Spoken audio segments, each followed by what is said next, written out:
brilliant professionals here. And yeah, we have several projects at the EJC to talk about innovation, but more recently and more specifically about newsroom change in terms of culture and people management and well-being. So we think that these topics are really important. So I'm really, really happy that we could bring Al, Suza, Cristian, and Anita together to discuss them in Perugia. And yeah, I'll just leave you with the panel. Thank you. Thank you, Paula, for the introductory words. So thanks for being here. The title of our panel is How Life in the Newsroom is or Should Be Changing.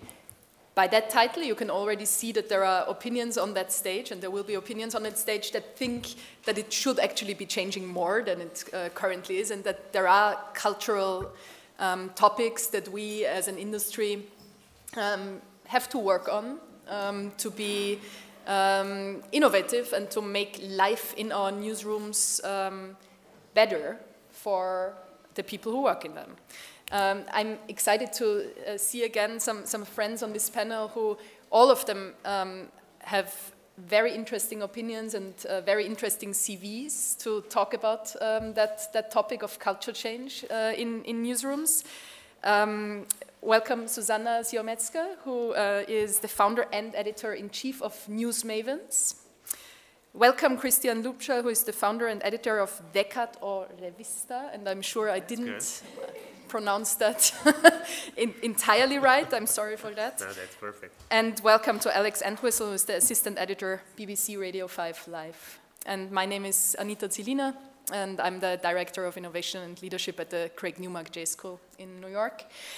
So we decided we won't spend too much time theoretically telling you guys that we all think culture change is important, because we assume that if the audience sits here, then there is a certain commitment and a certain shared understanding.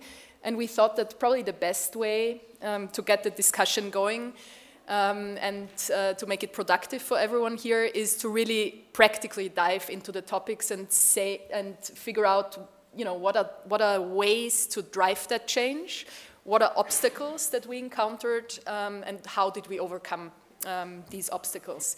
We will have like a 40-minute or so discussion, and then we'll open it up to questions from the audience, and we'd really love to get a discussion going here as well.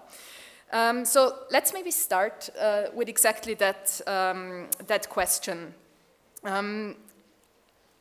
We all work or worked in newsrooms, big or small, organizations that we founded ourselves, or organizations that have existed long before us as leaders.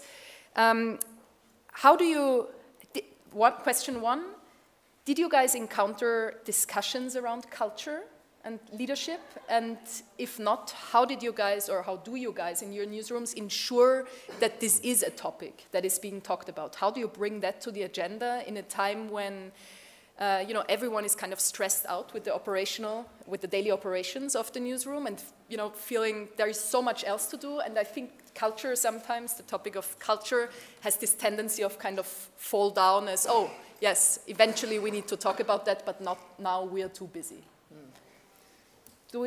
Alex, do you want to start maybe? Yeah, so I work for the BBC, and it was an organisation, corporation, way before I started, and I've only been, I would say, an official leader in my position for 2 years.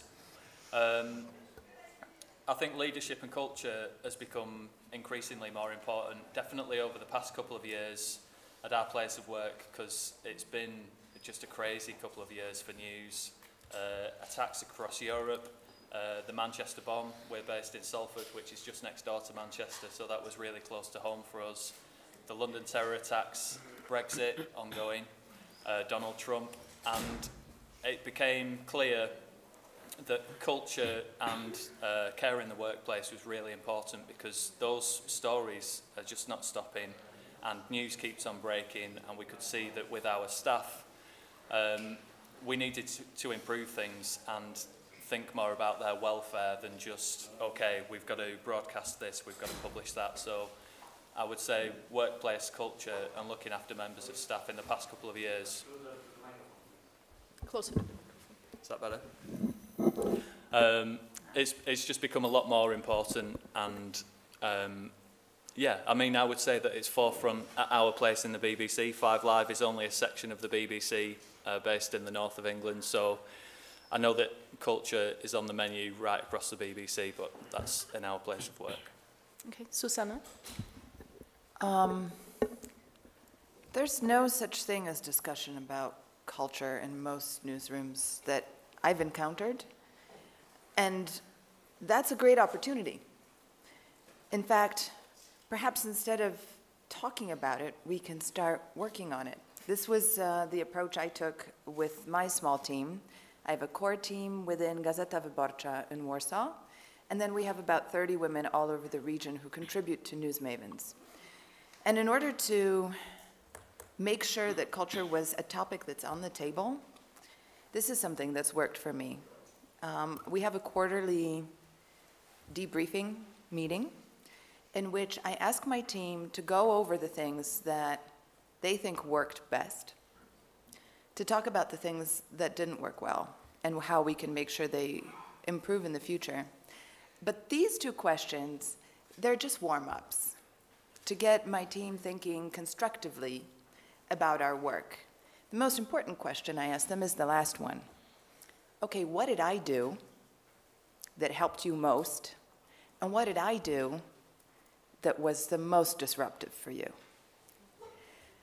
And I find that letting people, encouraging them to be open about how leadership is failing and how we are succeeding is has been a very important trigger in my team to make sure that they understand that there's an openness to discuss this.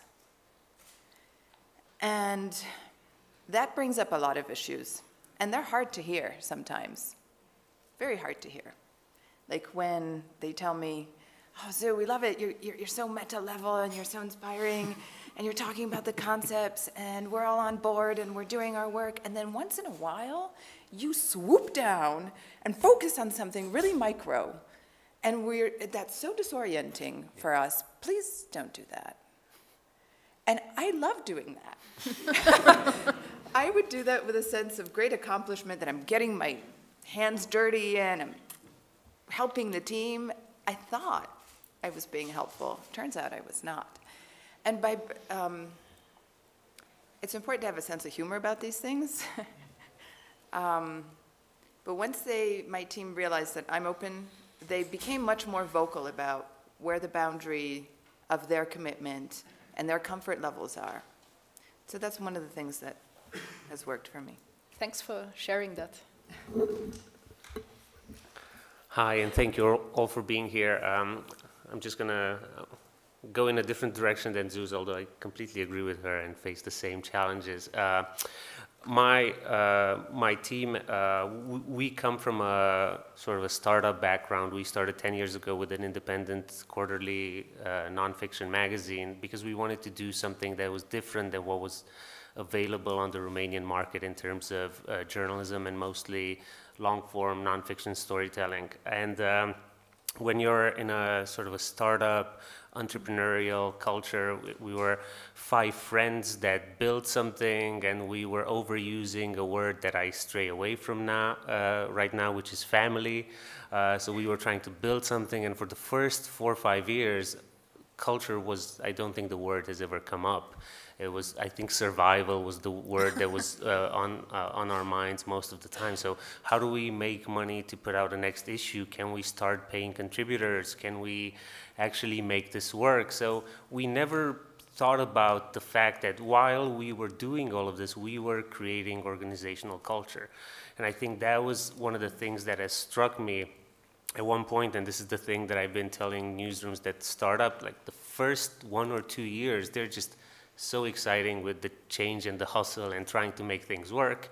And the first moment you'll have a chance to, you know, get out of the day-to-day grind, you'll realize you have a culture there, and it might be a culture that encourages the work that you do, or it might be a culture that makes it difficult. So what has happened to us about 5 years ago is that the survival thing wasn't going well, and we had a terrible crash. And there was, out of 8 people that we have gathered at that point, 8, 10 people, there was 3 of us left. So we had to start building everything again from scratch. And I've always had a personal passion for how we work. So work has interested me very much. And I don't know how much you follow discussions about how people work, but organizations are changing, not just in journalism, and changing seriously. And there's this whole spectrum of evolutionary organizations that talks about self-management and autonomy and growth and care, as Alex said, which, if we're honest, sounds very antithetical to the way newsrooms are set up, which are very critical, very, even inside the newsroom, very skeptical, very combative. So I said, okay, now that we almost died and have a chance to reinvent ourselves, can we try to be that kind of organization and also do journalism? So I remember in 2016 when we last moved, I told my team then, how about this is a new start? And we're not just gonna do great stories, we're also gonna try to be the place where people can do the best work that they can do. So part of our mission here is not just to put out great work, but to encourage people to do that. And we've been trying to figure out how to do that part of the job over the past 3 years. And that has involved slowly creating the kind of mechanisms that also Zuza was talking about. So the one big thing that we started that is still ongoing, we have a monthly check-in meeting with everyone, and everyone now is 25 people. So something is working in our approach. So we have a monthly meeting that is called the State of Door, where we actually talk about not just the projects that are going on, but also about how people are feeling, what are we doing, are we moving too fast? So, and I'll end this on this short example to give you a sense of where this meeting sometimes goes. I sensed that our staff was really close to a burnout last fall, so we had, I gave everyone post-it notes so they wouldn't have to shout it out, and I asked them, out of all the many projects we do, and as they said in a previous panel, out of all the chicken shit projects that we get involved in journalism, if you had the chance to do this, which one would you kill? And people were like, you really want us to say which project we would kill? And I said, yeah, because as an editor, you sometimes think you have to do everything. So we gathered up all the post-its, and the one that got the most votes, it was a project that strategically would have been really bad for us to kill, which I realized this one is one that we have not communicated well enough. And we did kill a couple of projects out of the ones that were on those post-it notes. So that's how we learn from each other and try to build a culture where people can speak up about things that work and don't. Thanks for sharing that example. So when I think about conversations on culture and leadership in newsrooms, one thing, and I worked in pretty legacy organizations, both NZZ Media Group as well as Gruner & Jahr and Stern Magazine have been around for a while and have a pretty, let's say, solid understanding of this is how we do things and this is how we don't do things. So the culture change part of my role was essential and time and energy consuming, of course, as well. And one thing that I encountered is that I think there is a certain tendency, especially in legacy newsrooms, to feel that creating this transparency, sharing stories about failure, being open to feedback, talking about becoming better as leaders is perceived as weakness and is perceived as something that's kind of fluffy and like emotional and touchy-feely, you know, not business. So I think we are kind of sometimes a pretty cynical bunch of people as journalists. So I feel that one thing that I encountered often when I pushed for, you know, culture initiatives, so leadership initiatives, was basically a kind of a cynicism in terms of, yeah, well, we should focus on work and not those kind of emotional thingies beside that. Is that something that you guys can relate with? Like speaking from inside. Not wanting to put the BBC on the spot, yeah, but I think it's in a lot of existing legacy organizations. I can't talk for the whole of the BBC, but yeah, definitely I've seen that over the past 10 years. The change has been really massive because it is more, certainly at 5 Live, more about being empathetic and emotional and those things which I definitely think in the last 5 years I've seen a change in leadership where it's not those hardliners, you know, we've got these targets, I don't care how long you have to work, I don't care if you're on the verge of burnout, I don't care if you're struggling. That's changed completely. And I've seen that across, you know, with the News Impact Network. That seems to be the way that things are going now, because at the end of the day, if you're not looking after your members of staff, the work that they produce is going to be a lower level. And I think it's our duty as leaders or as colleagues to make sure that you are looking after everyone. And again, in the past couple of years, a comment like that would have probably made a lot of people's eyes roll back and think, oh, here we go. You know, this is the working nirvana which we'll never reach, and it's just lip service towards people's feelings. But I definitely think it's made a difference, and I've seen a change. But I would say that legacy organisations, it takes a long time to change that mindset, whether it's the size of a corporation or a business and how long it's been established for. You really need to start small, and hopefully when people see the benefits of those groups, they'll start to change as well. Suza, you want to add some? Yes, I think I bring a Polish perspective to the table. And what's happened in Polish politics has also affected Polish media. Mainly because the current ruling government is not so interested in maintaining a pure democratic rule. They're interested in weakening a lot of the institutions and centralizing power. And what that means for a daily newspaper whose DNA is actually grounded in supporting democratic elections, like Gazeta Wyborcza, it means that it becomes personal. And in the battle between the government and the newspaper has taken a lot of casualties. A lot of those involve advertisers who are discouraged or outright blocked from supporting the paper.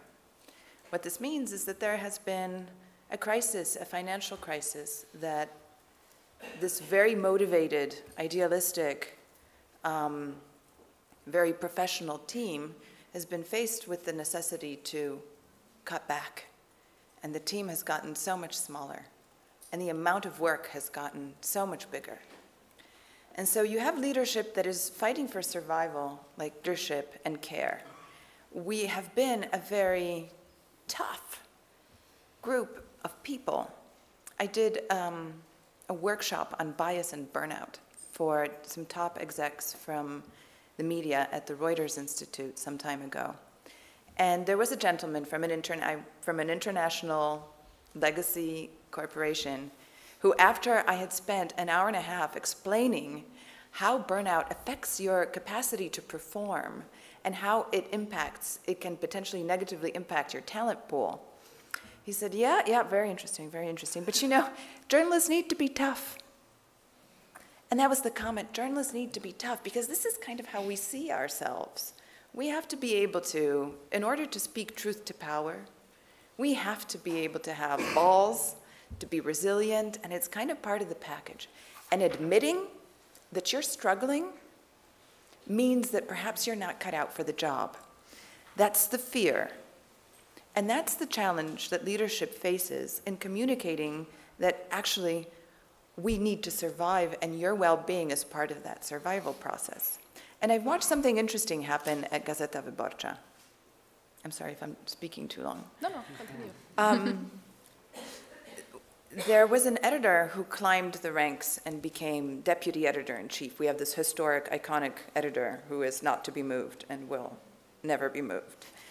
So the actual day-to-day executive functions fall to the deputies. There's 4. And one of them was this guy who just, he doesn't let go.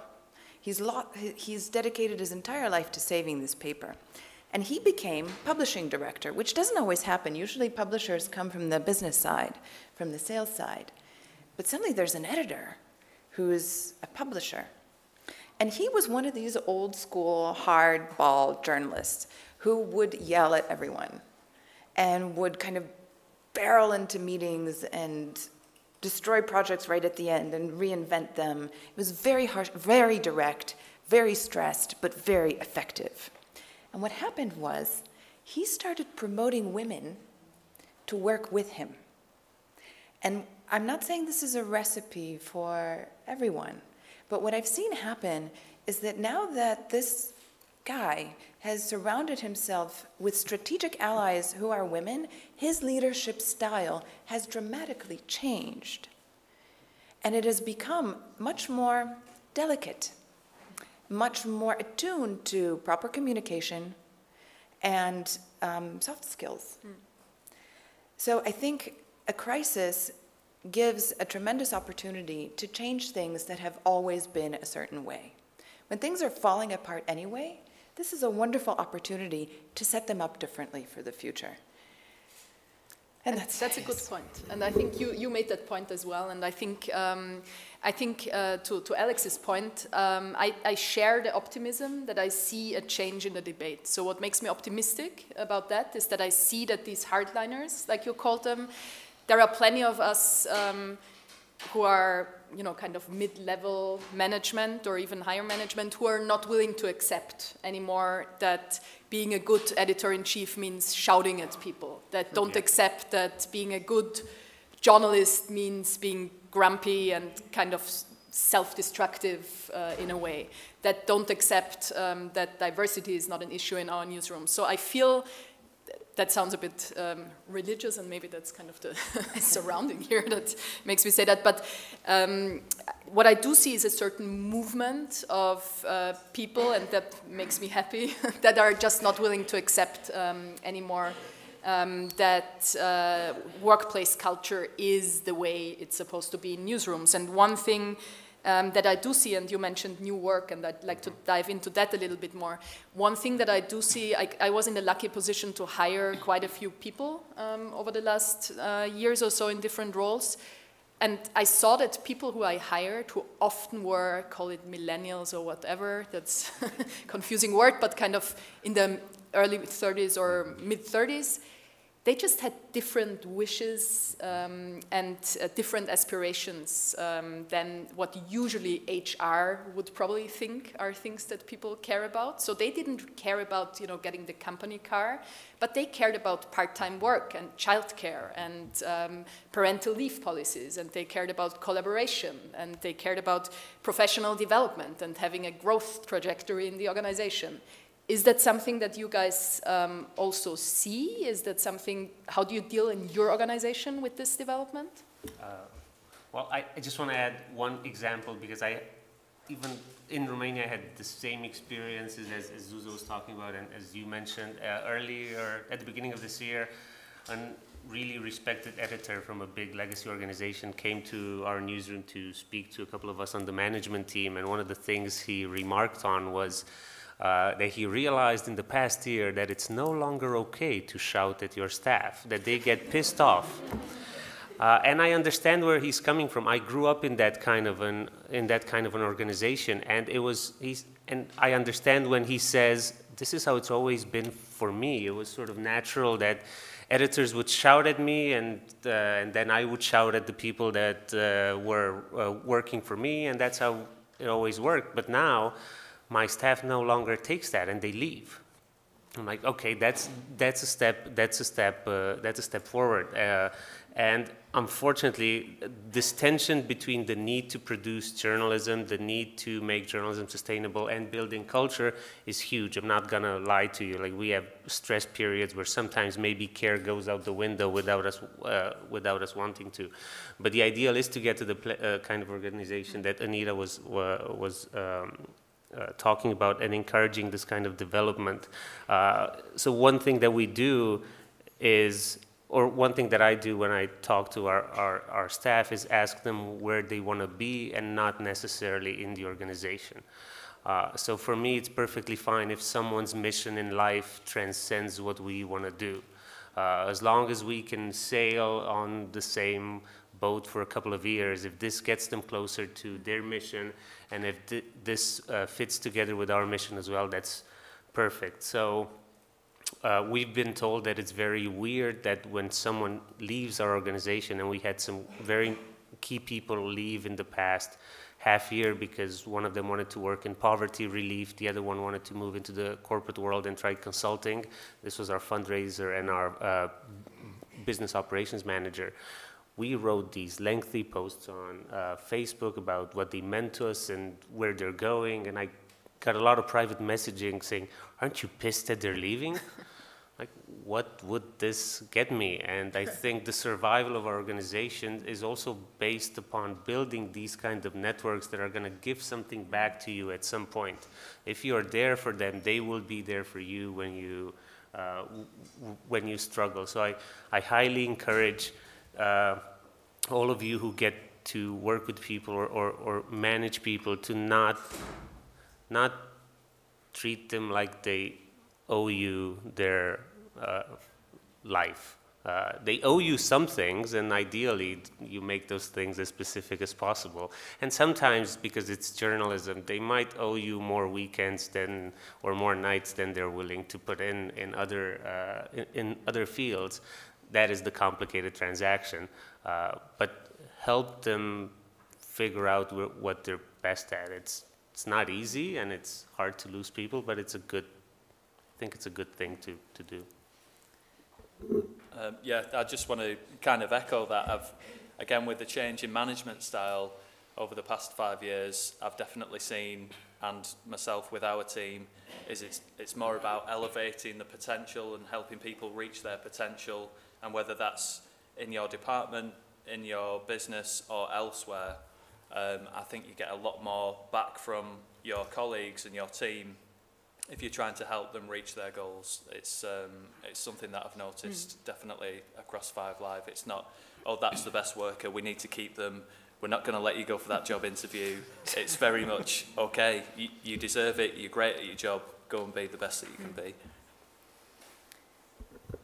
I have coached people to leave my team twice because they were awesome writers. They were these young women with tremendous talent, and they were working on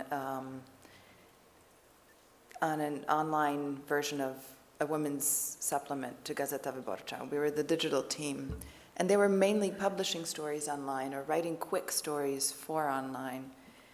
And then they were burning the midnight oil, doing the stuff that they love. And I coached 2 of them to leave, and they have now, both of them, they're on their 2nd book. And they're really growing in the direction that they love. And I think it makes sense to do that because there's a danger with millennials. The danger is that, they're also the most likely to burn out. It turns out that young people who don't have a very complex family life, they're not taking care of kids, they tend to overinvest in their work. So they put all their eggs in the work basket. And they're also coming in with a lot of ideas about what the work will be like and what their impact will be like and how awesome it will be to change the world as a journalist. So they're coming in with their expectations here, and reality is here. And if they've got nothing else that's really important for them in their life, then that difference is going to make them hate their job, hate you, and do lousy work. So I agree with my colleagues that it's really important to know what's important to them, and finding alignment between what they love to do and want to do, and making sure that they get as much of that from their workplace, that's going to get you the most results. But you also have to take care of them and make sure that they're not crossing lines that will be very difficult to back away from.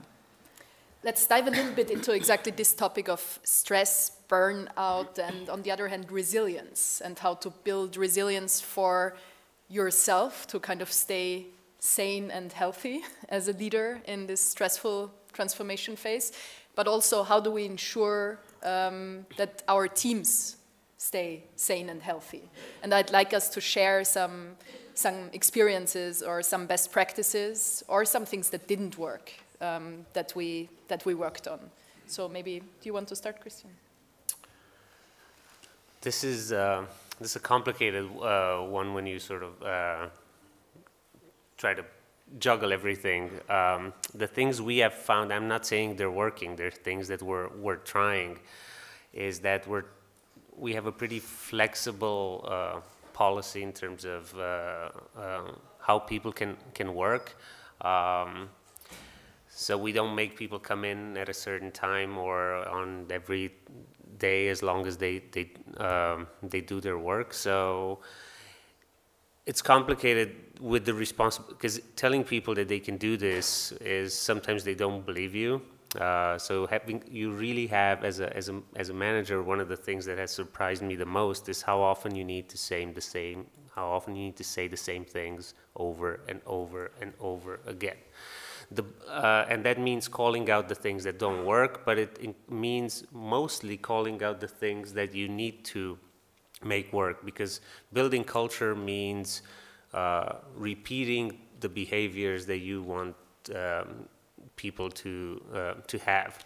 So in terms of, making people take advantage of, flexible time, is you have to reinforce this, that they don't have, if they see some of their colleagues having long days, or they don't need to do the same. We'll try to build an open culture where you don't need to feel guilty if you don't show up for 2 days and Slack channel looks like a Christmas tree and like, oh, they're working and I'm maybe reporting or maybe taking a day off or taking it easier. So managing that guilt is actually not easy. On the face of it, it sounds like, oh, cool, I can come in whenever I want, or to take a break. It's not as easy. So for me, it was a learning curve of, okay, I need to find time or make a space to explain to people that we can actually do this. So this is one thing we're doing, letting people sort of own their work. The other things that we are doing is we're trying to expose the staff to more and more, I wouldn't call them trainings because we haven't done things that are very, over a length of time, but we're bringing in people that talk about communications. We had a one-day retreat where we talked about neuroscience of communication and understanding how we impact each other in the way we communicate, and what the types of communicators each of us in the newsroom is. And that helps because it creates that kind of trust where you then can voice the things that don't go well. One other thing that we're doing, at least to sort of surface whatever is on people's minds, is this exercise that we picked up from these wonderful psychiatrists that started an organization in New York called Narrative, and they work on listening. That's their main focus. So they talk about storytelling and the importance of listening and storytelling. So we've picked up something that we do at the beginning of our management meetings, but also some of the larger meetings, where we go around the room and everyone shares what is preventing them from being present in that moment.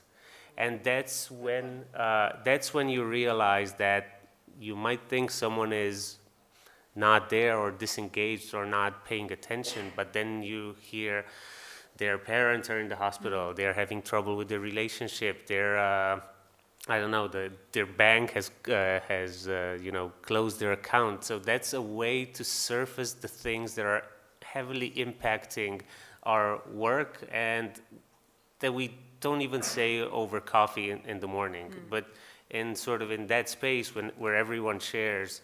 So at least that's a way to surface that kind of tension, and then, which is something I do and my other colleagues who manage people do, is actually force people to just get out of the office. Or I had to tell our distribution manager that our relationship is going to be in peril if she doesn't disappear for a week, and thankfully she did. And then she said, "Oh, you were right. Like my brain was fried."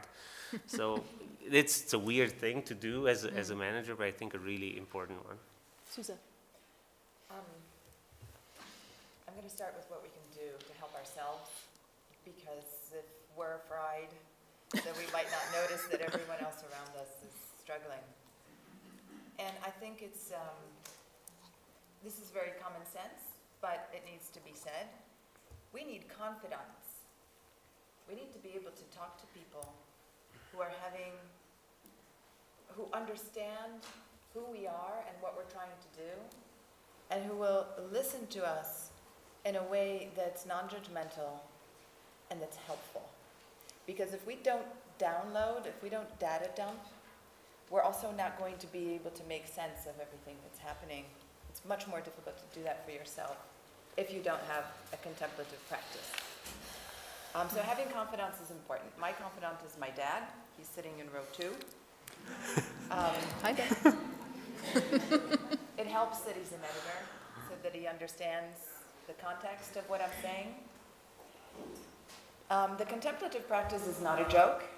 I teach mindfulness-based stress reduction, and I find that having a technique that forces you to spend time looking at the inside of your own head is very helpful, because if we're not aware of what's in the spin cycle, then we are being driven by things that we did not choose. We are carrying emotions into the workplace that are affecting our behavior, that are affecting our leadership style.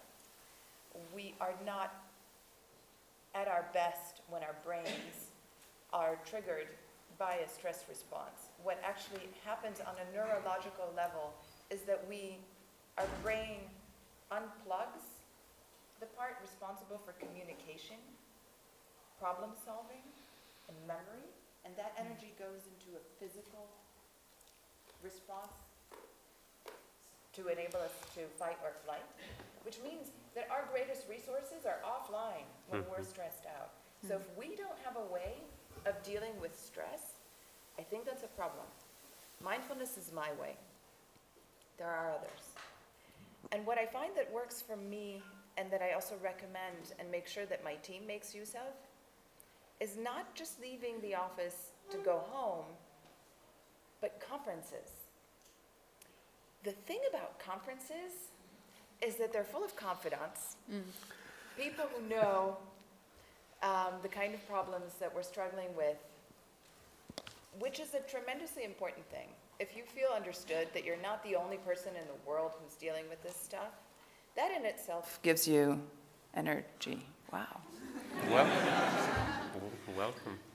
Okay. Thank God you have a loud voice. Yes. No one said anything. The other thing about conferences is that it allows you to take a step away from your work, your daily work, and see it from a distance. You see it in the questions that people ask you. You see it in how it fits into the ecosystem of what other people are doing.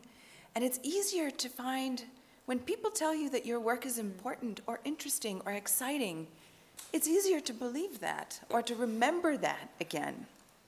So I find that going to conferences is, gives me a lot of strength and renews my energy, and it does that also for my people. I make sure that they go, that they get the experience of listening to other people and talking to them about what we're doing, and they always come back so energized. So thank you for giving me that energy, everybody. Alex. So there are a few things, like Cristian said, as far as making sure you know how your team are. I know Susan's a fan of this. We've got something called the mood jukebox. It's not really a jukebox. Sometimes people don't want to share how they're feeling, but it will affect their day-to-day work. And all the jukebox is, it's just a piece of paper with some record covers on our whiteboard. And rather than people explaining what they're going through, it might be personal, it might be health, it might be a family issue, it might be that they were late to work and they got stuck in traffic. And they choose a song according to how they're feeling. So let's say, you know, you might have Nina Simone, Feeling Good, Coldplay, Trouble, Dazed and Confused, Led Zeppelin. You pick what you want on how you're feeling. And then as a leader, depending on what people pick, it's your judgment that you can use, whether you go and speak to that person separately. If they feel comfortable, they'll open up and say, I'm struggling today because this contributor's not got back to me, this deadline's looming, or do you know what, I'm well ahead of my targets so I can help anyone else. So that's really helped us as a team without giving too much information away if it's something personal that's affecting their work, to just have a judgment of how everyone's feeling that day. What I do to look after myself, I absolutely love the Headspace app. Again, I'm pretty new to it, and a couple of years ago I would have scoffed at the idea of like, oh, mindfulness, yeah, that's going to help. But taking breaks is really important. We've got a saying on the desk, you're in the screen. We've all been there. You're working so long on a document, on an edit, on a written piece, and you get to a certain stage where you just turn into a slug and you've got no chance of getting that work finished. And walking away from the desk and taking a break, whether it's a walk outside, 10 minutes, a proper dinner break, is just so helpful and re-energizes you to come back and start again. That's something that I found really helps myself. But again, you've got to lead by example. So if you've got a team who are doing that, you can talk all you want about these techniques, but unless you do them yourself and make sure that others, that you're encouraging your team to do them, it's pointless. So taking a break has really helped me. No, thanks to all of you for being so open and sharing, and maybe before we open it up for questions, to questions from the audience, building on leading by example, sharing some things that I learned.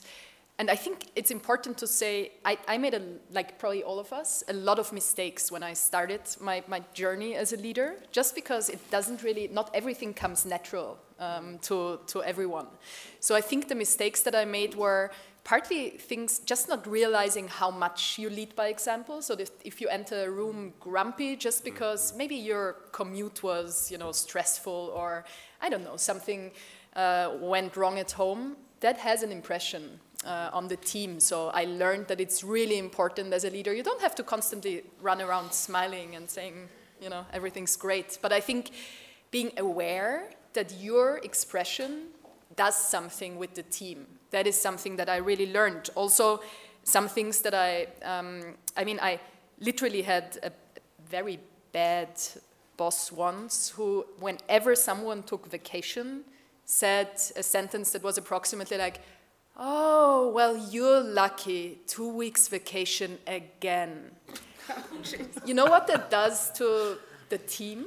Because there is constantly this feeling of this is a socially not appreciated behavior to take time off. And I'm sure this boss, well, I assume this boss didn't necessarily mean it that way, but that is the impression that you create. So kind of being aware of the impressions that you create, I think I found something that I really try to focus on right now. And then there is little things like no weekend emails. That is just something very practical that I found had a big impact. I just stopped sending emails on Sunday, unless there was kind of an emergency happening on Sunday. But no, when you come back to the office on Monday, let's discuss this or that. What it does in the brain of the person, you sent this email to, he or she will spend their Sunday thinking like, oh my God, did I prepare well for this meeting? Is this gonna be stressful? Should I, do something right now? Can I enjoy my glass of rosé in the sun, or do I have to sit down and kind of prepare? Which maybe wasn't your intention, but that's what happened. So I think it's the little gestures like this. And then the last thing that I'd like to add is, and I see that, unfortunately, I don't see that happen too often, but I think it's so important. It's something you touched upon. Little humane gestures. I think we sometimes forget that there are human beings involved in the workplace.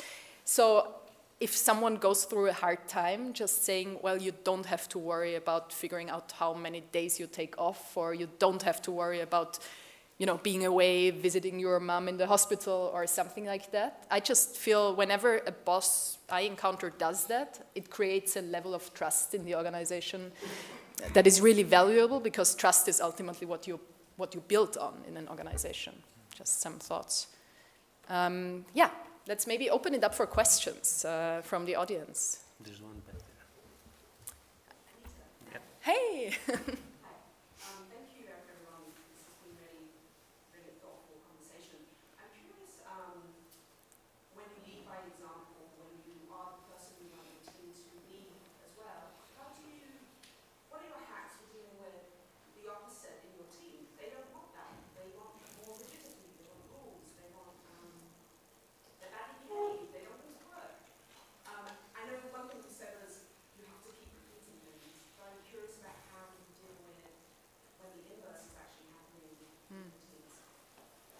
great question. We were talking about this last night, and I think it's, again, getting to know your team and working out what each person wants and how they react best to the direction that you give them. So we were talking about some people like to be given a target and you can leave them to it and that's it. And then there are other people who like lots and lots of detail and want everything structured for them to follow out to the letter. And I think that's really helped me realising the people in our team, what side they lie on, and it might not necessarily reflect yourself, because one of the things that we were talking about last night is when that person or when members of your team aren't the same as you, it's quite easy to give them direction in what you would want, but not the level of detail that they get. But if there is somebody who's not pulling the weight and perhaps pushing back, it's really important to deal with that straight away, and it's a really frank conversation about taking the person out of it and the effect that it's having on the team. So rather than making it a personal issue, you present the facts in, because this is happening, the rest of the team is like that. You need to take the person out of it. So that would be my tip for dealing with difficult people or somebody who's not quite fitting in with the ethos that you want. Yeah, I'm on board. But what do you do, sir, when you have a real burned out case? Yeah. If you have someone who just cannot perform, an excellent staffer who starts blowing deadlines, coming up with ever stranger excuses, and then you see that's probably a burnout, and your tough lecture is actually making the issue worse. How do you help such person? So one of the benefits with the BBC is that there are great HR and medical health professionals on hand, so we can refer those people. They're outside the BBC, the medical professionals, but as far as mental health goes, that is really important. There's a process to go through where they can be referred, they can get counselling. That's definitely happened, not on our team, but within Media City, where Five Live's based. There are a lot of teams there. It was after the Manchester attacks, because a lot of people, it was burnout, because it was a massive story, it was on our doorstep, and it was right around the clock. So I'm not going to deny that there's not burnout, and those things need dealing with. But yeah, we're lucky as the BBC to have those people on hand and a process to go through. I'd like to add to that, because there is a way to help people who are dealing with having a work overload. And one of those things is rest. And I say this with a smile because from a neurological perspective, what happens to the brain of somebody who's burned out is almost exactly the same as what happens to a person after trauma. And to get your brain back in balance, neurologists say that you need 4 weeks of rest. But the other problem with burnout is that it's not just about being tired. It's also, there's a value, it's an existential crisis at work, basically, which means you need help talking about it. And if you're lucky to be in an organization that has thought of this already, then you know how to direct your people. But for everyone else, there is also a resource that there isn't a culture of using in the media, particularly in the news, but coaching. Coaches are people who are trained to talk you through the problems you're having at work and to help you arrive at solutions. And even though we're not used to referring people to coaches, I think in the case of burnout that might be helpful, because something needs to change to make sure that that person doesn't arrive in that same burned out place again. Great point. I'll add one quick thing to this, and not necessarily about burnout, but maybe just, and piggybacking on the first question, maybe it's just a case of things aren't working for some reason, and you know that one staffer's behavior might be escalating in a way that creates conflict. And we've dealt with this a few times in the past couple of years, that people had, you know, they were tired, started blowing deadlines, coming up with all sorts of excuses. And what has helped us a lot in this process is that we have multiple projects going on. So we have, the first thing that we try to do is move someone to a different project in a completely different role with another pace, with different responsibilities. And it sounds simple, but it still is a complicated decision to make, and a complicated conversation within the management, within our management team, because sometimes helping someone from the outside looks like you're giving them a break, which is what you are. But then sometimes that break follows a string of what might be called bad behavior, which also has, as Zuza well pointed out, does damage. So we have asked ourselves the question, like, what's the difference between helping somebody and rewarding bad behavior with making their life easier? And there is no easy answer to this question. So what's been hard for me, and also for my colleagues who are sort of also trying to learn how to be better managers, is try to put the responsibility on us, first of all. And that is complicated. If you come into management from editing, you're like, yeah, we had one, I don't know, our relationship was based on you making your deadlines. So if that was your relationship with the reporter as an editor, as a manager, to be able to say, well, it might be whatever the structures and culture we created that has also impacted your performance. So it is on me to try to also find ways for you to do something. So that's what we've done. We've moved people, and I think we have, I can think of 3 cases where a very easy sort of old school solution would have been, it's time to part ways, and our people just completely reinvented themselves just because they were able to slip under the radar, get that rest that they needed, get new stimuli in their life, produce different things without the same pressure, and it's worked. So that's one thing I would encourage all of you to try. I think we have another question over there. Yeah, it's great to hear talk about creating more supportive newsrooms and thinking about staff welfare more. I was wondering, because you've all mentioned quite a lot, how leaders deal with these challenges and how management teams deal with these challenges. How do you think you can address some of these issues in a non-hierarchical newsroom where you're kind of working across a team of people who all have the kind of same status? Really appreciate any thoughts on that. That's the kind of newsroom that we're trying to create. And I don't know, sometimes I hide behind the fact that, hey, it's a cultural issue. In Central and Eastern Europe and in Romania, we're very used to hierarchy, so people naturally gravitate to hierarchy. So it's difficult because we are trying to empower either various teams or various groups of people to make their own decisions. And I think journalism is, especially now, since everything is so fragile and vulnerable, the teams do come up with great ideas or great things to do or with proposals, but they always turn to whoever looks to be in charge because it all might fall down at any moment. So they're like, we have this idea, but I know we don't have money. I know we don't have resources. I know we don't have time. So can we really try this?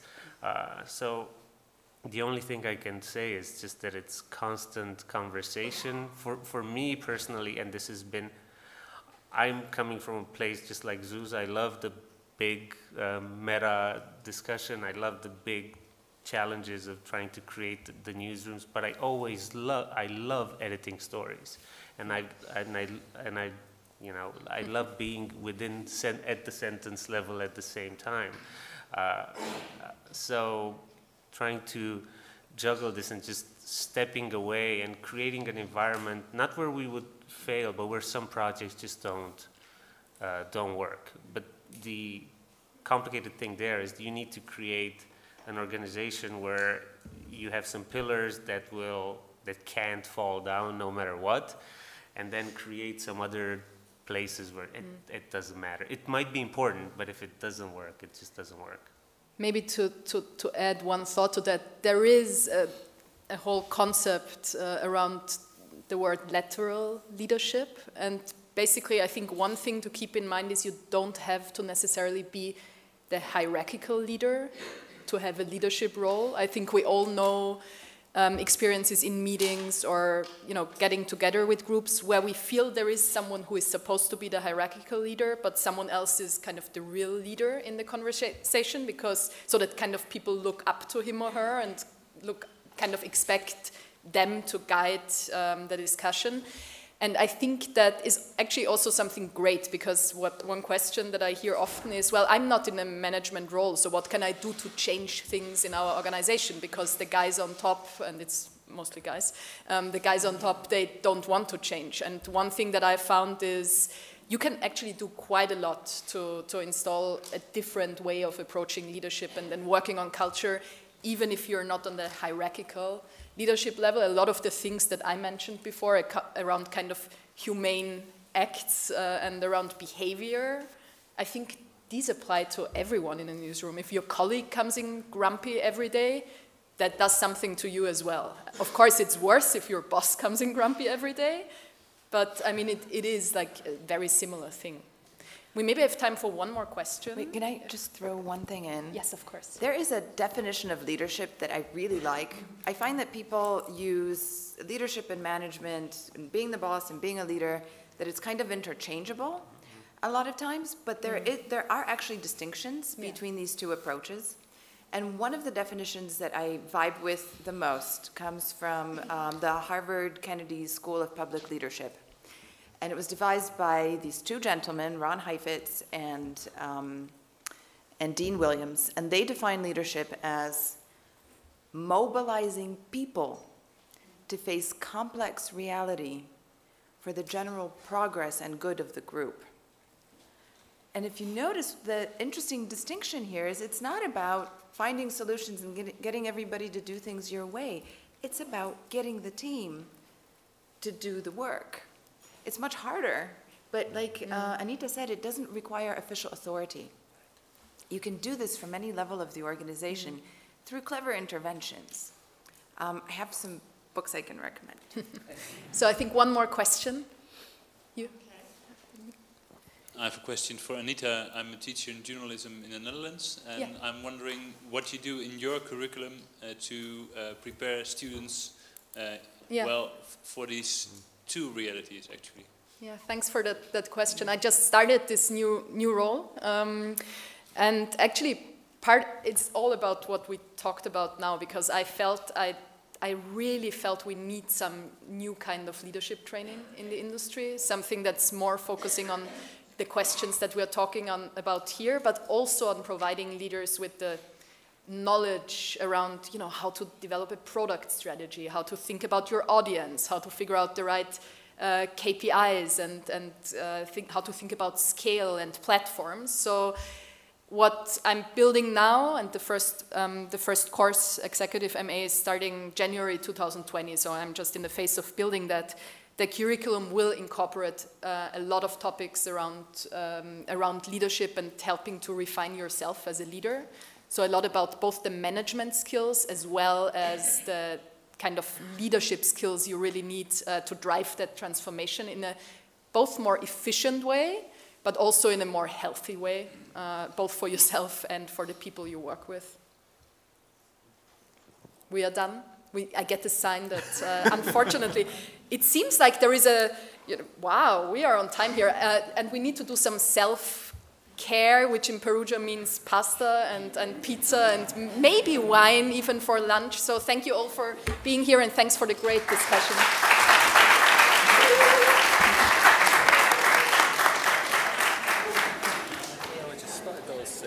Yeah, they've been smiling at us the whole time. Stop right on. Yes.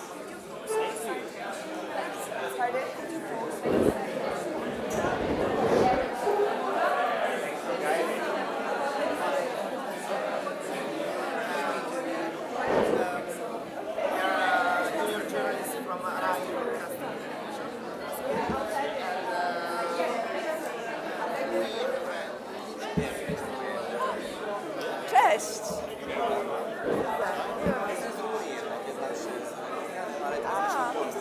Pięknie nie mówisz po polsku. Myślałam, że jesteś Polakiem. Super.